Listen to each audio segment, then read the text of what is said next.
Welcome to bird media. నేను వైష్ణవి. ఇటీవల కాలంలో ఏపీ కాంగ్రెస్ అధ్యక్షురాలు వైఎస్ షర్మిల తన రాజకీయ దూకుడును కొంత తగ్గించినట్లుగానే కనిపించింది. ముఖ్యంగా తన సోదరుడు వైసీపీ అధినేత వైఎస్ జగన్మోహన్ రెడ్డిపై ఆమె నేరుగా విమర్శలు చేయకుండా రాష్ట్ర సమస్యలపై ఎక్కువగానే ఫోకస్ పెట్టారు. ఇక అమరావతికి నిధులు, ప్రత్యేక హోదా, పోలవరం ప్రాజెక్టు ఎత్తు ఇలాంటి అన్ని అంశాలను ఆమె ప్రధానంగానే ప్రస్తావిస్తూ వచ్చారు. ప్రభుత్వంపై ఒత్తిడి తెచ్చే ప్రయత్నం చేశారు. దీంతో ఇకపై షర్మిల వైసీపీపై దూకుడు తగ్గిస్తారు, ఓన్లీ పార్టీ పరంగానే తన రాజకీయాలను పరిమితం చేస్తారని చాలామంది భావించారు. కానీ తాజాగా జరిగిన పరిణామాలు చూస్తే ఆ అంచనాలన్నింటినీ షర్మిల ఒక్కసారిగా తారుమారు చేసినట్లుగా అయింది. వైసీపీకి చెందిన కొందరు క్షేత్రస్థాయి నాయకులు, కార్యకర్తలను కాంగ్రెస్ పార్టీలో చేర్చుకోవడం ద్వారా ఆమె మరొకసారి రాజకీయంగా యాక్టివ్ మోడ్లోకి వచ్చారని చెప్పొచ్చు. ఆ నాయకులు పెద్ద స్థాయి వాళ్ళ లేకపోతే చిన్న స్థాయి వాళ్ళ అన్న విషయం పక్కన పెడితే వైసీపీ నుంచి కాంగ్రెస్లోకి చేరికలు జరగటం అంటే రాజకీయంగా చర్చనీయాంశమైన విషయమే. అయితే అసలు హాట్ టాపిక్గా మారింది షర్మిల చేసిన వ్యాఖ్యలే. గతంలో కూడా వైఎస్ వారసత్వం గురించి ఆమె మాట్లాడినా కూడా ఈసారి మాత్రం మరింత స్పష్టంగా ఎలాంటి సుత్తి లేకుండా తన అభిప్రాయాన్ని చెప్పారు. ప్యాలెస్లో వెళ్ళి పడుకుంటేనో బటన్లు నొక్కితేనో వైఎస్ రాజశేఖర రెడ్డి వారసులు కాలేరు అంటూ ఆమె చేసిన వ్యాఖ్యలు నేరుగా జగన్ను లక్ష్యంగా చేసుకున్నవని అందరికీ తెలుసు.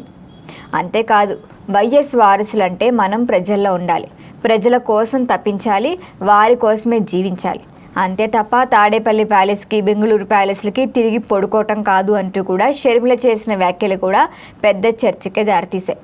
రాజశేఖర రెడ్డి గారి వారసులమని చెప్పుకుంటున్న వాళ్ళు కేవలం ఒక పాదయాత్ర చేసేసి అధికారం లేకొచ్చేసి గొప్ప గొప్ప మేడలు మిద్దెలు కట్టుకొని ప్యాలెస్లో బ్రతుకుతూ ఒక బటన్ నొక్కితే చాలు మేము ముఖ్యమంత్రి అయిపోతాము మళ్ళీ అని విశ్వసించే వాళ్ళు రాజశేఖర రెడ్డి గారి వారసులు కాలేరు. రాజశేఖర రెడ్డి గారి ఐడియాలజీ, రాజశేఖర రెడ్డి గారి ఆశయాలు ఏమిటి అని తెలిసి నడుచుకున్న వాళ్ళే నిజమైన రాజశేఖర రెడ్డి గారి వారసులు.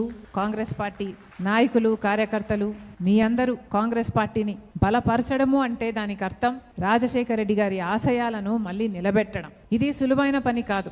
రాజశేఖర రెడ్డి గారు సులువుగా ముఖ్యమంత్రి కాలేదు. ముఖ్యమంత్రి అయిన తర్వాత కూడా రాజశేఖర రెడ్డి గారు కష్టపడుతూనే ఉన్నారు. ఎందుకంటే ఏ రోజు రాజశేఖర రెడ్డి గారు నేను ముఖ్యమంత్రి అయ్యాను కదా అని ఊపిరి తీసుకొని మళ్ళీ ప్రజలకు కనిపించకుండా పోలేదు.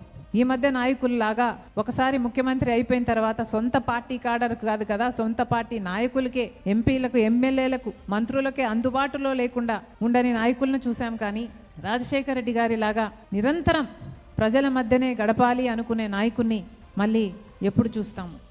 వైఎస్ రాజకీయ వారసత్వంపై తనకి అసలైన హక్కు ఉందన్న భావన కూడా మరొకసారి ప్రజల్లో బలంగా తీసుకెళ్లే ప్రయత్నం చేస్తున్నట్లుగా తెలుస్తోంది. ఇక కాంగ్రెస్ పార్టీని బలోపేతం చేయడంలో భాగంగా వైఎస్ఆర్ అభిమానులను తన వైపు తిప్పుకోవాలి అనే వ్యూహంతో కూడా షర్మిల ముందుకెళ్తున్నారని కూడా చెప్పొచ్చు. ఇక పాదయాత్రల విషయానికి వస్తే ఆమె చేసిన వ్యాఖ్యలు కూడా రాజకీయంగా ఆసక్తిగా ఉన్నాయి. పాదయాత్రలు చేస్తేనే ముఖ్యమంత్రులు ఎవరు అని ఆమె కరెక్ట్గా వ్యాఖ్యానించడం నేరుగా జగన్ను ఉద్దేశించిందే అన్న విషయం చిన్నపిల్లలకు కూడా తెలుస్తుంది. ఎందుకంటే త్వరలోనే జగన్ మరొకసారి పాదయాత్ర చేపట్టే అవకాశాలపై ఇప్పటికే రాజకీయ వర్గాల్లో చర్చ మొదలైంది. మరి అలాంటి సమయంలో షర్మిల ఈ వ్యాఖ్యలు చేయటం వెనుక స్పష్టమైన రాజకీయ సందేశం ఉందని కూడా చెప్పచ్చు. మరి మొత్తంగా చూస్తే కొంతకాలంగా సైలెంట్గా కనిపించిన షర్మిల ఇప్పుడు మళ్ళీ దూకుడు పెంచినట్లుగా తెలుస్తోంది.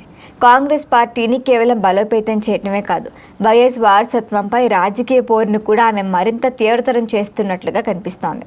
మరి ఇప్పుడు రాబోయే రోజుల్లో ఏపీ రాజకీయాల్లో షర్మిల పాత్ర మరింత కీలకంగా మారే అవకాశాలున్నాయి.